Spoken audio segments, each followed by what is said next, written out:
Asia's coasts are the frontier between two great rivals. Land and sea constantly test each other's borders along 200,000 kilometers of Asia's shoreline.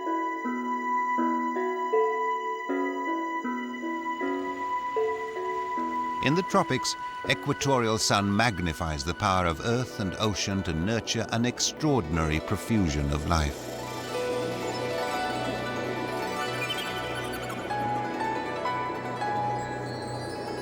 There are sea creatures here who cling to the coast throughout their lives.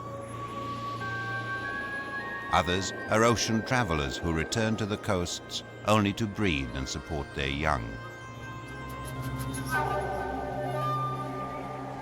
Half the world away, the seas of Asia's far north freeze during long months of winter and lock their shores in brutal cold. But when summer sun drives back the ice, these bare coasts will thrive with life.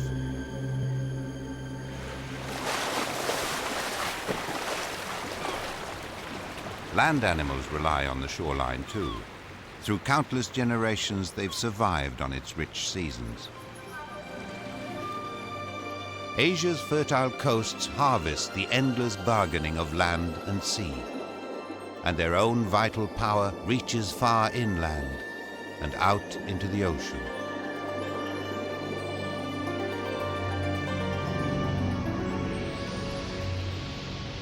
Monsoon clouds over the Indian mountain lands are part of the great cycle of exchange between land and sea. Heavy with moisture swept up from the ocean, they burst, beginning a chain reaction which will reach the distant coast.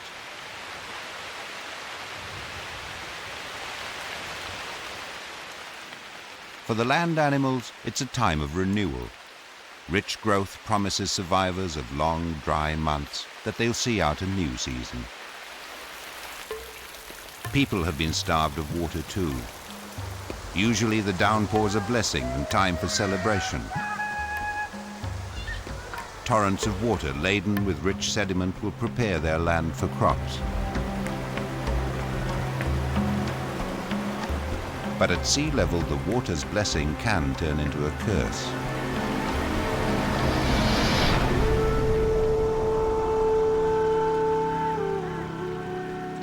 When high rivers collide with high tides, disastrous floods spill across vast areas of coastal plains.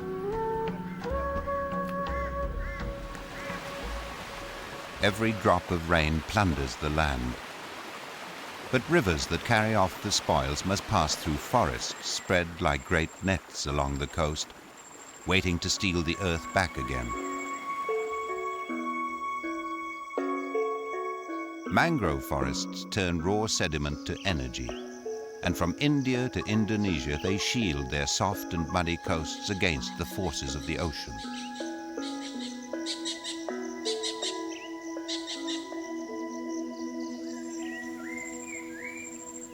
Plants and animals have been evolving in these forests for 65 million years.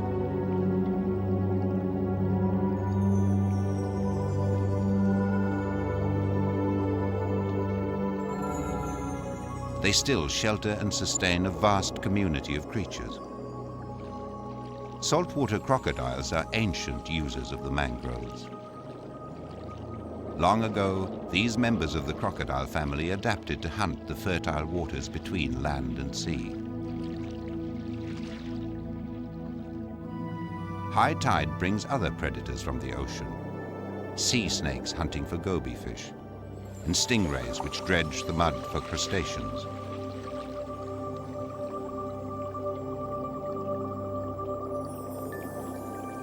Mangroves are such a rich hunting ground because they're a nursery for so many land and sea creatures.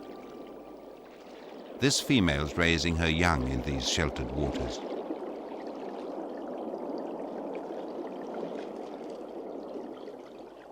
At nearly a month old, they're confident enough to venture freely amongst the mangrove roots. They haven't eaten since hatching, but when they're hungry, they'll hunt their first meal in the mangroves.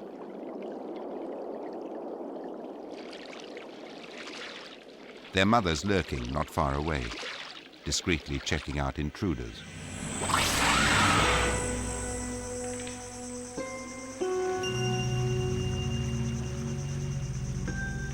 The pork pie crab's heavy armor would have done him little good if he'd been just a bit slower and she a bit closer. But he gets the chance to sidle back to safety, while she continues her patrol.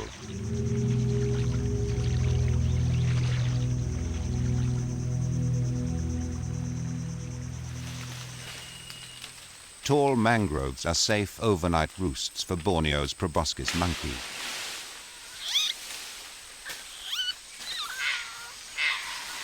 In the mornings, they're launching pads for sociable climbers.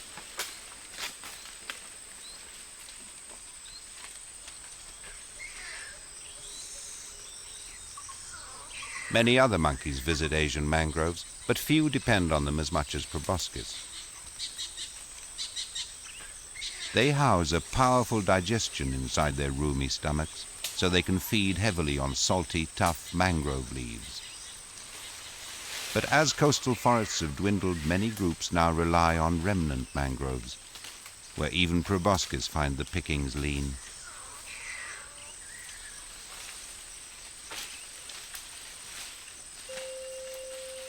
The senior male on sentry duty is anxious. Careless visitors to the water's edge are moving into danger.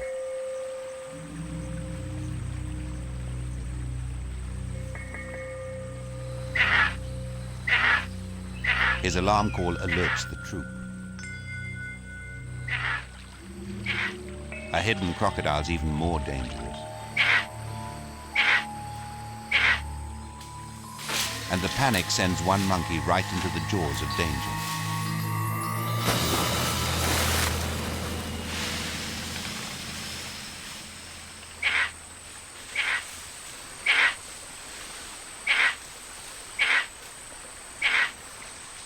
But the crocs missed her opportunity. The rest of the troop takes a more cautious route back to the swamp forest.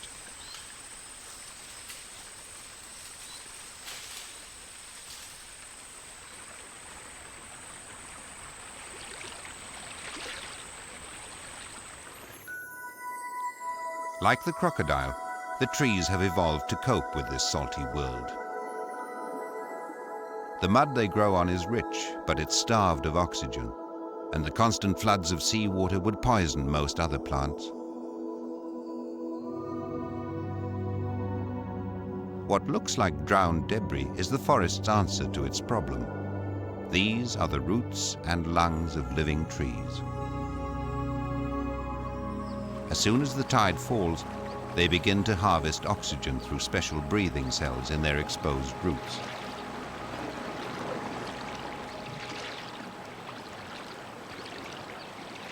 And somehow, tender young plants are able to gain a foothold in this shifting, salty world.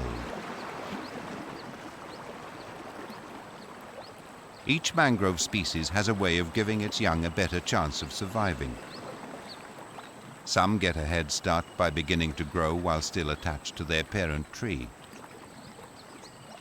The long spears hanging down are immature mangroves, which are only planted when they're strong enough to survive the salty water. A lucky fall can plant a new seedling, but natural buoyancy and strong tides carry others far away, perhaps to found a new forest.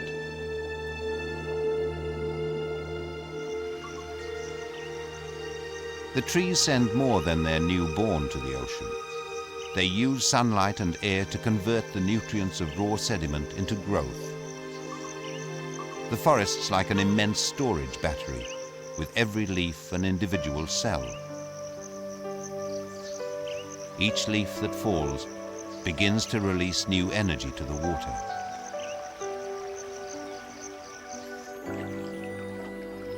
As the tide flows out of the mangrove, it carries off a rich stew of rotting organic material.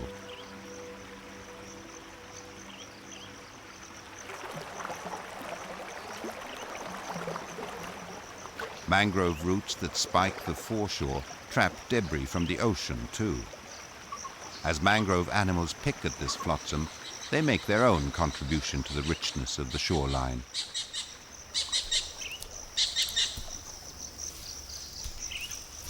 Monitor lizards make regular patrols, searching for carrion delivered by the falling tide.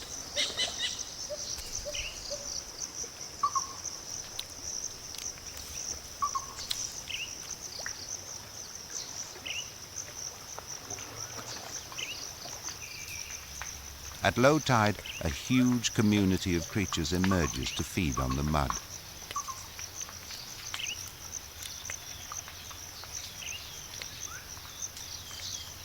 Fiddler crabs pack the best part of their lives into the time between the tides. Females feed at frantic speed.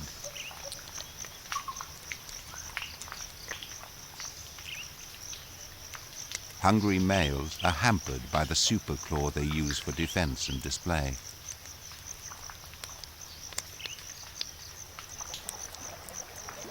The low, slack tide provides quiet water and a gentle ramp for the young crocs to crawl ashore.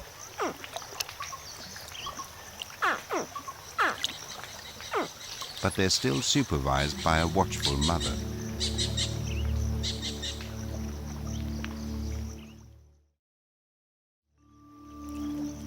As they venture from the water, the young crocs are feeling hunger for the first time, and the mud is crawling with potential meals.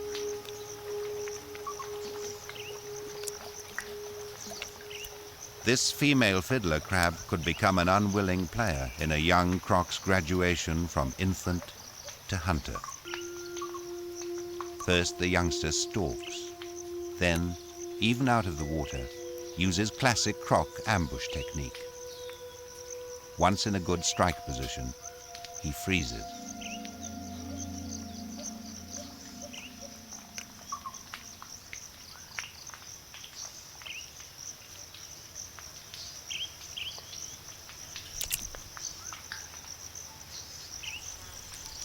The head shake to tear the prey apart is all croc instinct. One day he'll do it to pigs and monkeys. But now he heads for shelter to avoid other foragers in the mangrove.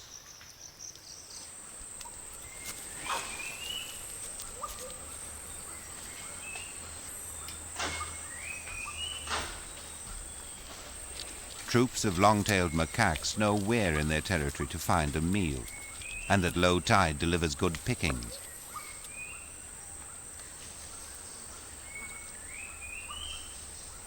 They're such frequent foragers here that they're also called crab-eating macaques.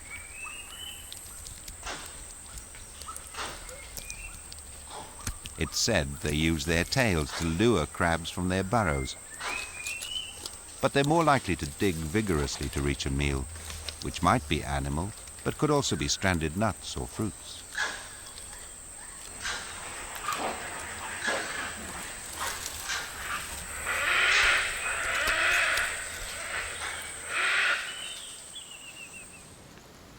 The sea's lowest ebb reveals the tidal zone. Neither earth nor ocean entirely rules these sand flats, or the muddy world which christened the Mudskipper.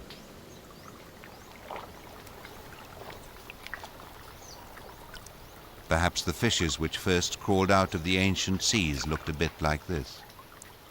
They're creatures of two worlds, fish which emerge from burrows to feed in the air.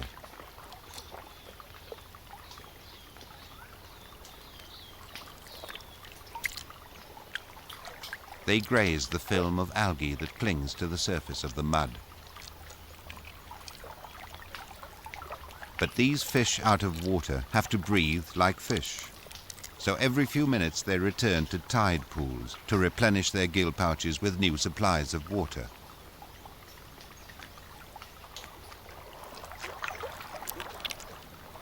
His burrow is the center of a male mudskipper's world. This one could be mining a network of tunnels as much as 5 meters long. The burrows of mudskippers and other tunnelers play a vital part in taking air and water down into the suffocating mud which has been dumped from the land.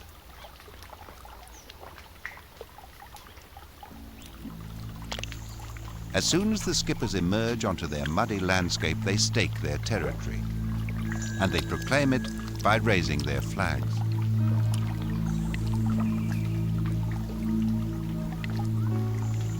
A warning, gaping mouth may be enough to drive off an intruder. If not, there's a full-scale joust to the ancient rules of mouth fighting.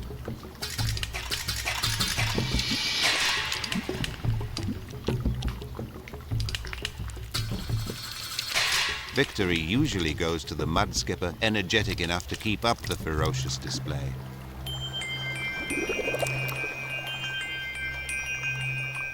As the returning tide starts to shrink the landscape, the skippers crowd onto the diminishing islands of mud.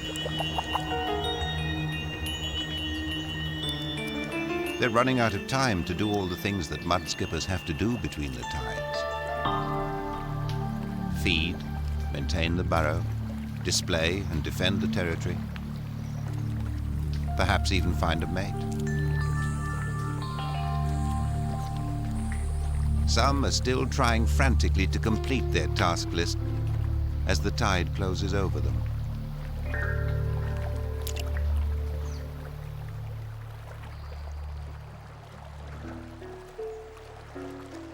Young seedlings have made good use of the low tide too, to grow stronger and tighten their hold on their slippery foundations. As they mature, mangrove forests become great allies of the land, colonizing more and more of its muddy coasts as it slowly pushes out its border with the sea.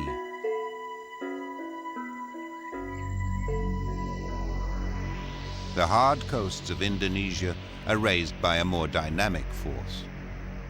Towering volcanic islands are stepping stones along a Pacific ring of fire, marking the battleground between two great geological plates. The land and the seabed are constantly twisted and breached as the earth struggles against itself.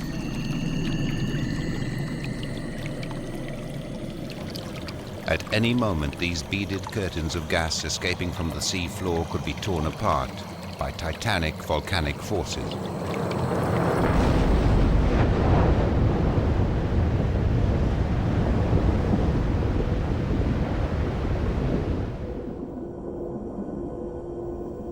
Devastating eruptions on the surface leave their debris underwater. Life must struggle out through suffocating blankets of volcanic sand.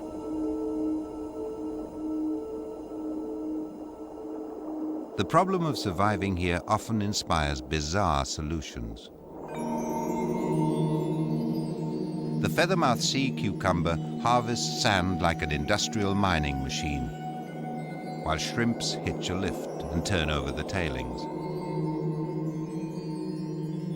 The shrimps have a safe host. Most sea cucumbers are unpalatable to predators. It extracts food from the sand, passing the leftovers straight through.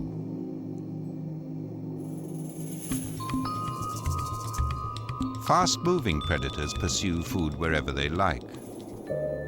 But on the exposed sea floor, many creatures use different strategies to hunt and to escape being hunted. The hunchback scorpionfish behaves like a self-propelled rock, with a painfully slow top speed.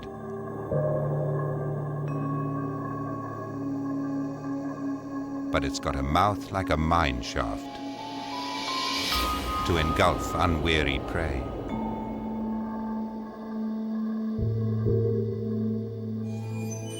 By comparison, the Pegasus sea moth's version of the mobile rock is supercharged. They vacuum up prey as they patrol the sea floor. There's probably a point to this game of follow the leader. As the fish in front stirs up the bottom, there's more food for the follower to harvest. They look like a genetic engineer's nightmare, but they're miracles of design compared to the devilfish.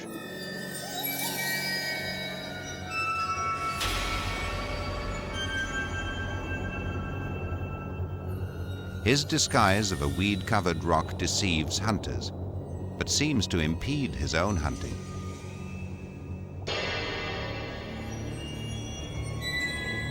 His quarry could be this cryptically striped hawkfish.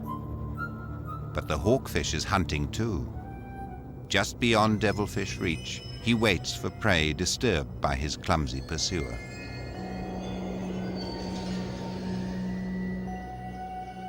There's food arriving here all the time, a rain of organic debris washed from the nearby land.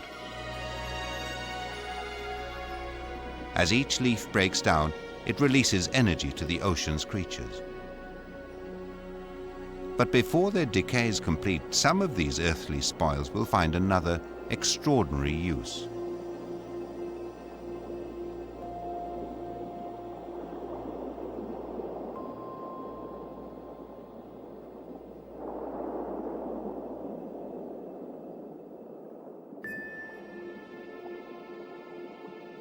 Ghost pipefish don't just imitate the form and color of leaves. They mimic the dance of leaves stirred by gentle currents.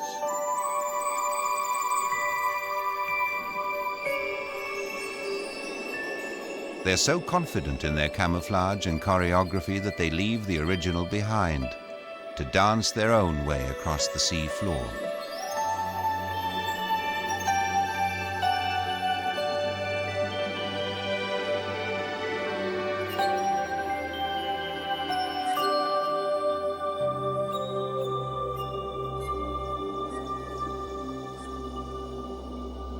The gathering debris becomes a wardrobe full of disguises. But cockatoo waspfish aren't dancers. Their design almost traps them between dimensions as they flounder along beside a sheltering leaf.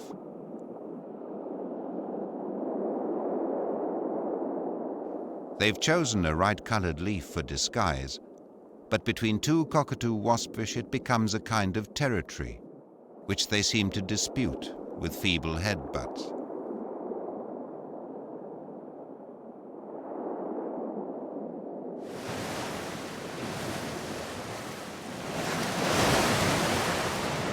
The sea constantly tries to tear down these new volcanic shores. But in tropical oceans, the waves are competing with a builder who constantly renews the coastal ramparts. Wherever the slightest eddy offers a toehold, coral begins to build. At first, these might be only pioneer settlements, isolated life support systems for small communities. But from these outposts, coral sends more colonists into the warm tropical currents.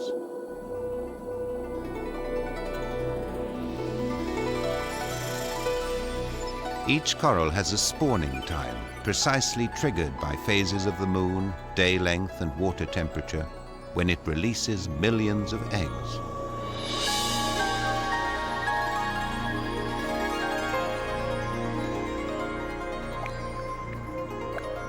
Although only a tiny number will survive, each fertilized egg has the potential to lay a new foundation or provide a spectacular addition to an existing reef.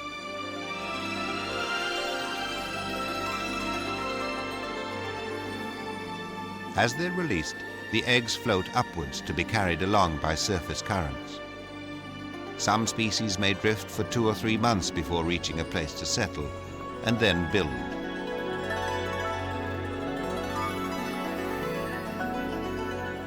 And once it's established, each coral polyp can produce crowds of identical copies of itself.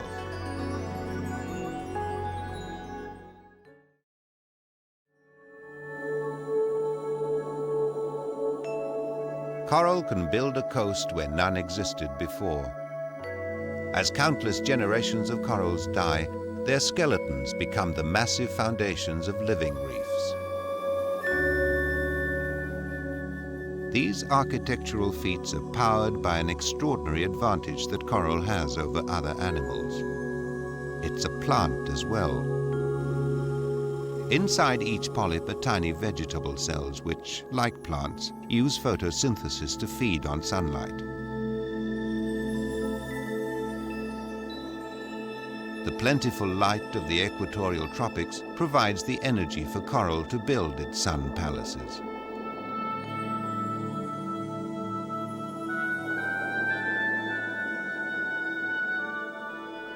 As reef-building corals claim more and more of the seabed, they create thriving oases of life. Indonesia's coral coasts feed and shelter the greatest variety of marine life on the planet. In the oldest warm ocean on Earth, these creatures have spent uncountable generations evolving their form and way of life. And every animal that lives here increases the reef's power to sustain more life.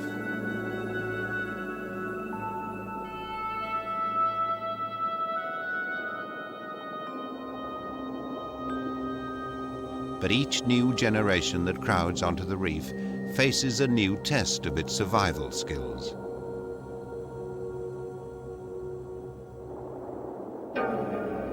Sea snakes, like this banded crate, specialize in hunting goby fish that hide in burrows.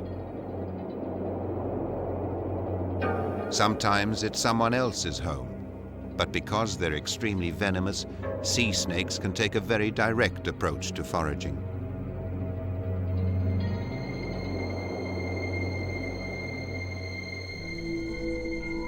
But when a cuttlefish hunts, it uses the subtlety and skill of a higher being, with sharp eyes and a highly developed sensitive nervous system. By triggering pigment cells in its skin, it can change color instantly. The rippling patterns disguise it from predators and from its prey.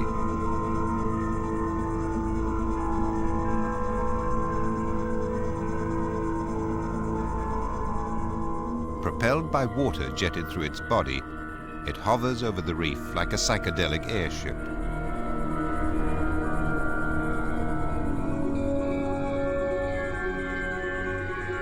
As it gets closer to its prey, its strobing increases, helping it blend with the movement and dappled light around it.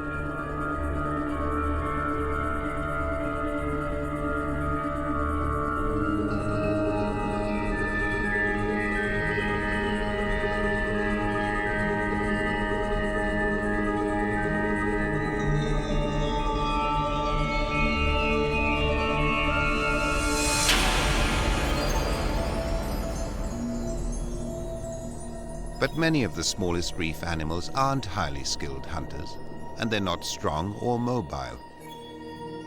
Instead, they use their neighbors and ingenious strategies of deception. The feather star's an animal imitating a plant, and beside it, an ornate ghost pipefish fanning his eggs is safely camouflaged as a feather star.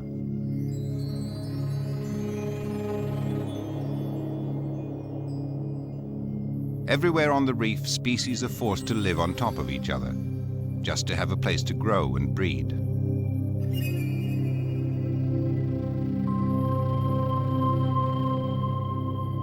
One of the most extraordinary relationships is between the Gorgonian sea fan, a coral, and its tiny tenants.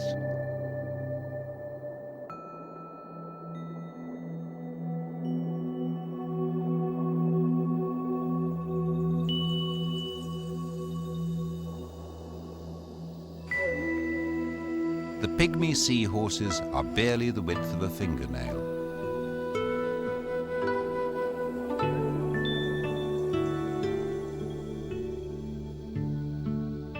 They haven't only matched their color to their chosen home, they've also modeled their bodies in the shape of its bumpy polyps.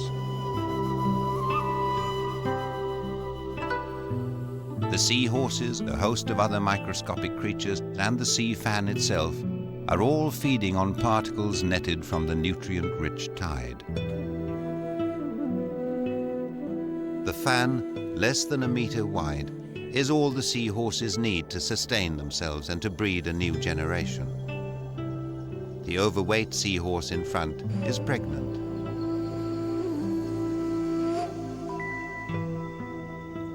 But even these tiny creatures use tiny headbutts to defend their corner of their small world.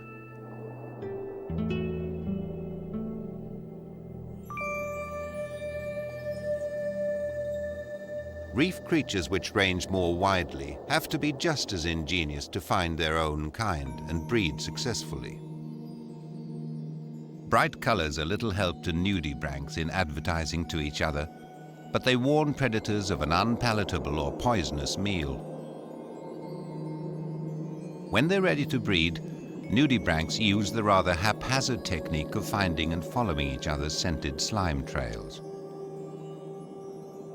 But at the end of the search, they're guaranteed a mate of the right sex, because they're hermaphrodites. Each animal is both male and female. As soon as they're close enough, they mate by exchanging their packages of sperm.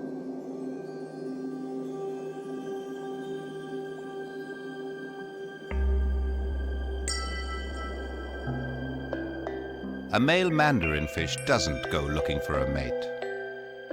First, he stakes out his territory by driving off a competing male.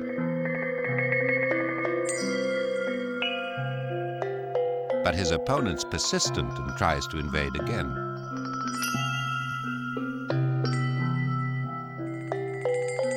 This time he'll make sure the trespassers left the property before resuming his own display.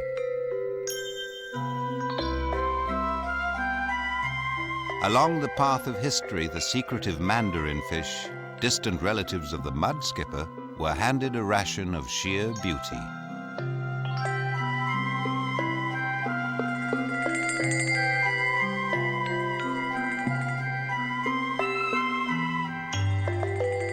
He's managed to attract 2 females from their shelter under the reef, but has no difficulty in deciding his partner.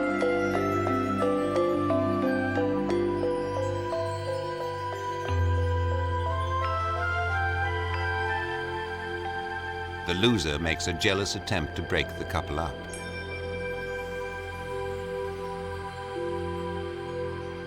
But they mate, releasing the drifting seeds of a new generation.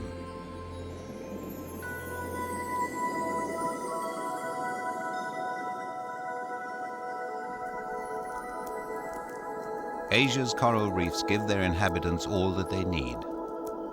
Even the reef's stony fabric is food. Bumphead parrotfish fuel their bulky frames by biting off coral and algae, pulverizing it with their beak-like jaws.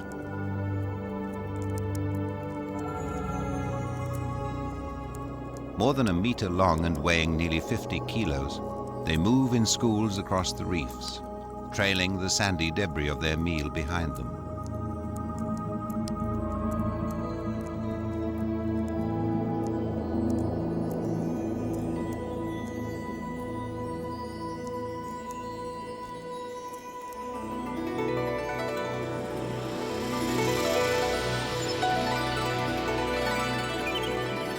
Where they climb up from the deep ocean, reefs trigger even more spectacular displays of life.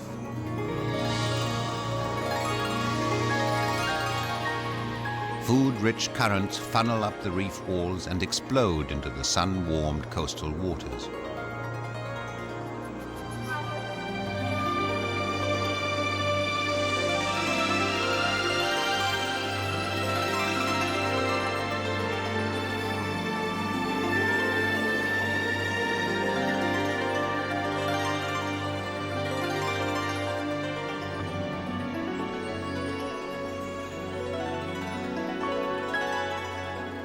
It's solar energy, which for 200 million years has helped coral to build its coasts and sustain their extraordinary community of life.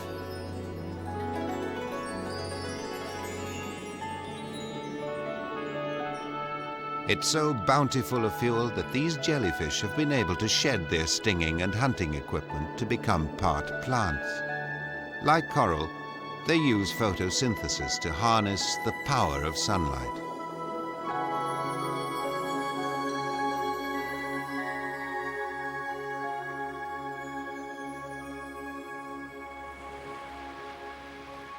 The sun, which gifts such abundance to the tropical coasts, has a far shorter reign in Asia's far north.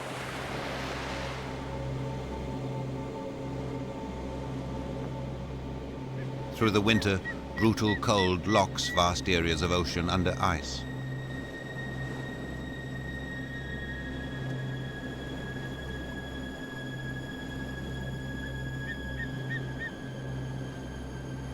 Only at the edge of the ice can coastal creatures make a living. Stella's sea eagles are driven nearly 2,000 kilometers from their home shores. Here on the northern coast of Japan, at the limits of the frozen sea, they can find enough food to last until the spring.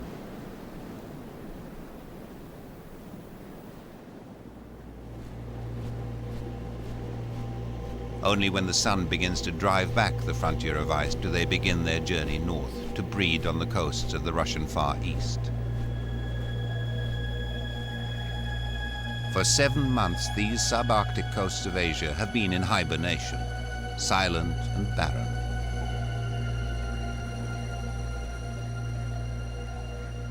But as the ice starts to thaw, hundreds of thousands of birds begin to arrive, anticipating a rich season.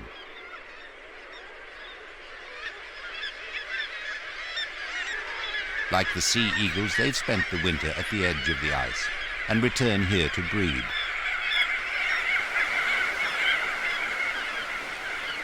These are just the first arrivals of the vast community which will crowd onto the cliffs to raise their young during the brief Russian summer.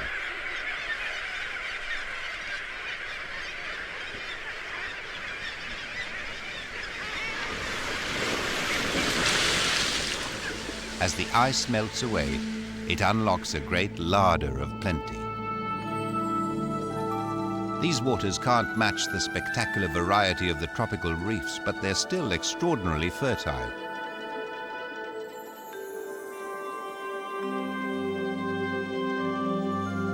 And as light reaches down, it fires marine life into a burst of concentrated growth.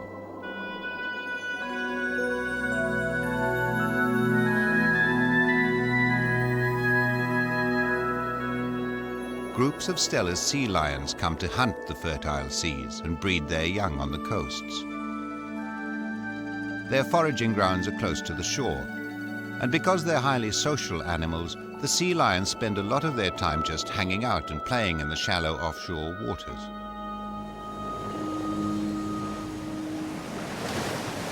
Their favorite haul-out points are on rocky offshore islands and isolated peninsulas.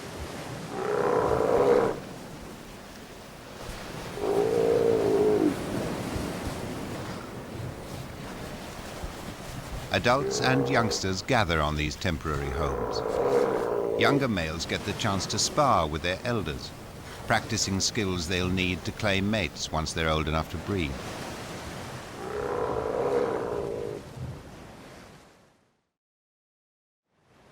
The Stella's sea eagles also have favorite sites to which they return each year. Some breed inland, but eagles which have nest sites on the coast have a choice of hunting grounds. They can take fish for their chicks from the ocean and river estuaries, or they can hunt the densely populated seabird colonies, where the numbers grow to millions.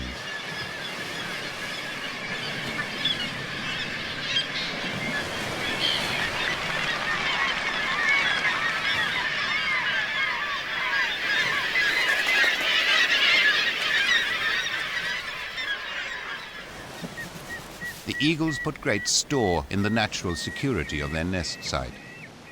During foraging expeditions, they can be away for as long as 20 hours.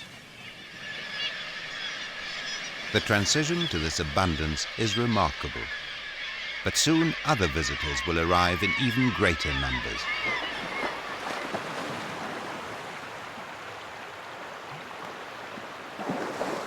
Every year, they bring a gift from the deep ocean, which is eagerly awaited by the creatures of the land. Vast numbers of pink salmon are preparing to travel upriver to breed. But before beginning their journey, they'll undergo a striking transformation triggered by the fresh water. The female skin will turn green, the male's to pink or brown. And the males grow a hooked jaw and the imposing dorsal hump, which gives their other name, humpback salmon. Each male will use these tools to assert his own breeding quality to the swarming mass of fish.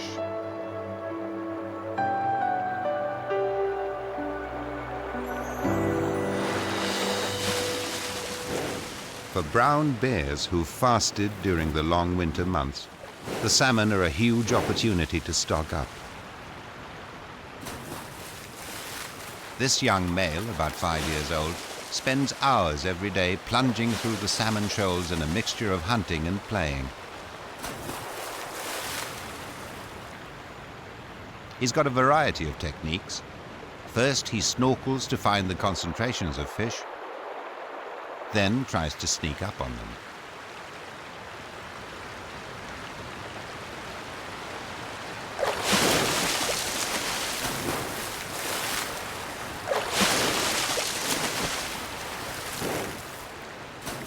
Often as not, he misses, but he does catch as many as 20 fish an hour.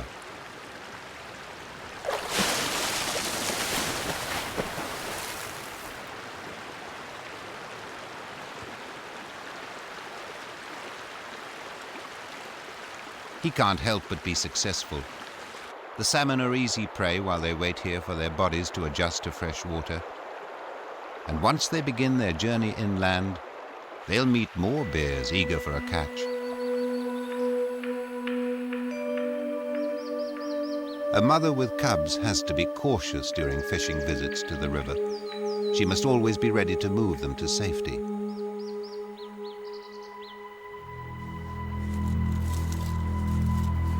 The greatest danger is that they'll come across a large male foraging along the river. This one has a fairly relaxed attitude to territory and usually avoids disputes with other males. They'd both be badly hurt in a fight. But if cubs cross his path, there's a good chance that he'll kill and eat them, and perhaps kill their mother as well.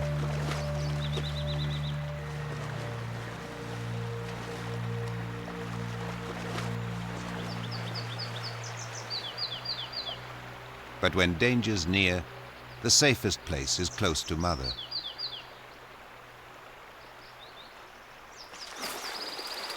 Meanwhile, the young male's making the most of his opportunities.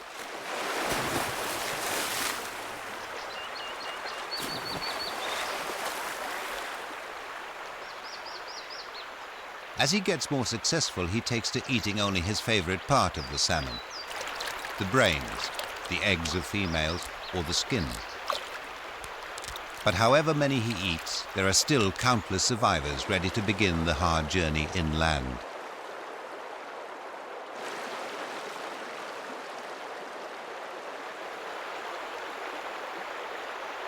The river is riddled with obstacles. Shallow water challenges all the salmon, but especially the males.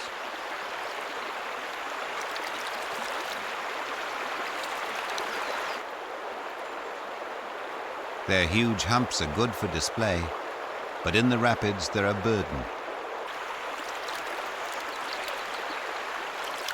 As they power against the current, the males burn huge amounts of energy. They stopped eating when they entered the river, and every obstacle saps reserves that will never be restored.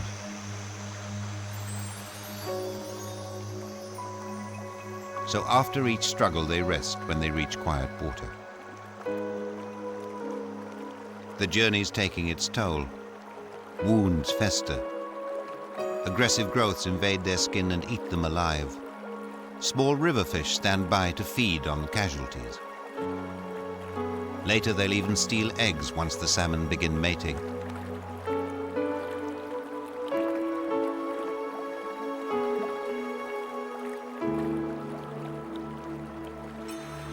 The salmon have a long way to go, though. The breeding ground for this group is nearly 100 kilometers from the coast.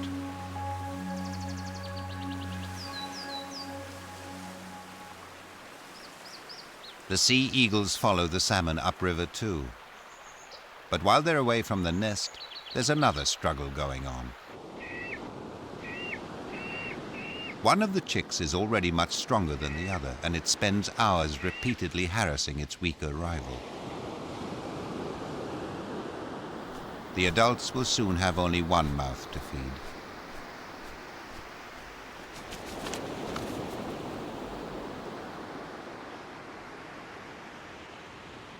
Even the parents' return to the nest isn't enough to halt the campaign of destruction.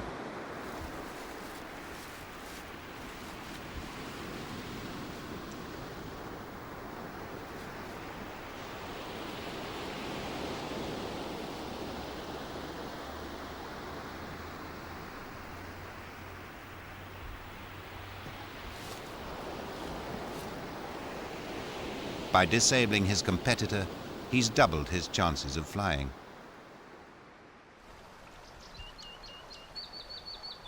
As the main river divides into tributaries, each salmon follows the scent of the stream bed where it was born.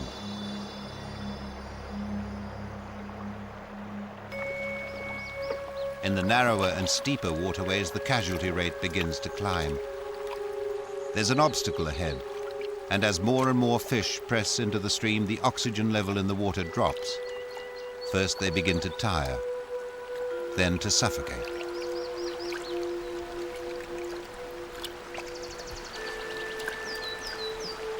Only the strong and the lucky will battle their way over the final barrier to the breeding grounds.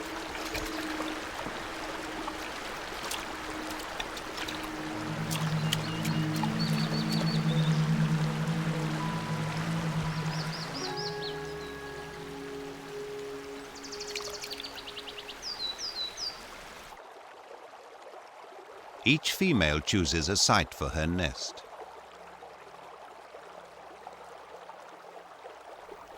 By flapping her tail to lift the gravel, she creates a hollow in the riverbed. Males are attracted and begin to circle and compete.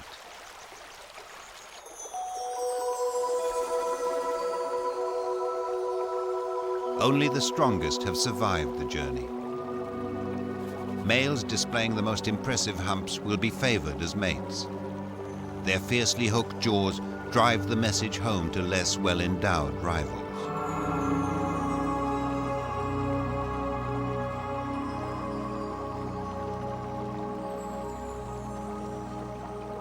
As she nestles onto the riverbed and prepares to lay, males close in and vibrate their bodies to encourage her.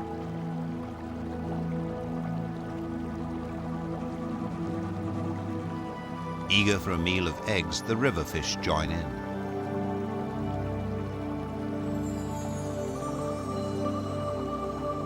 As the female begins laying, males crowd onto the nest and angrily challenge each other for the right to fertilize her eggs.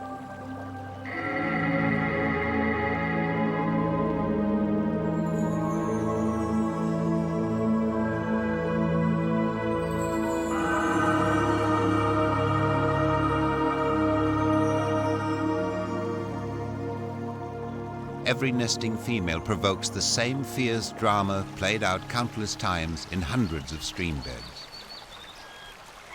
And at every stage of their journey from the coast, the salmon have left a harvest for others to gather.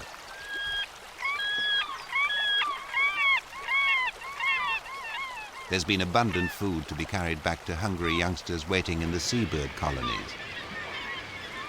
And now they're growing strong enough to begin their own journey.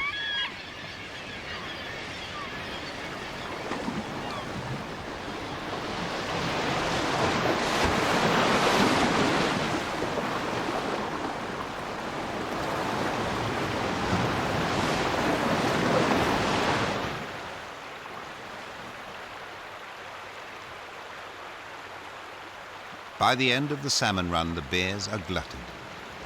In a bumper season, the young bears put on a good store of fat to carry him through the winter. Even if the river still teemed with fish, he probably wouldn't bother to chase them. As part of his preparation for winter, he'll soon be a vegetarian, feeding on berries and nuts.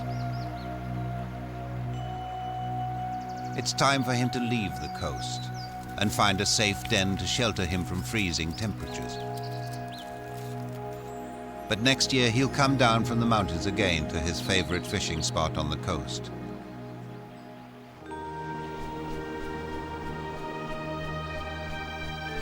At the sea eagle nest, the survivor tries his wings. Soon he'll fly freely and be able to forage for himself. When he does, he'll find a huge supply of food to strengthen him, before winter drives him from this coast.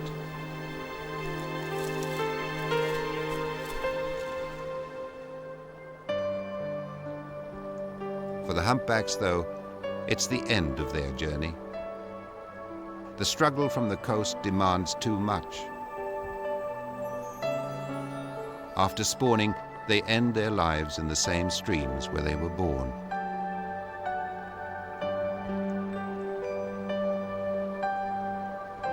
But as a legacy, they leave thousands of tons of food, energy from the ocean, which will feed the rivers for many months.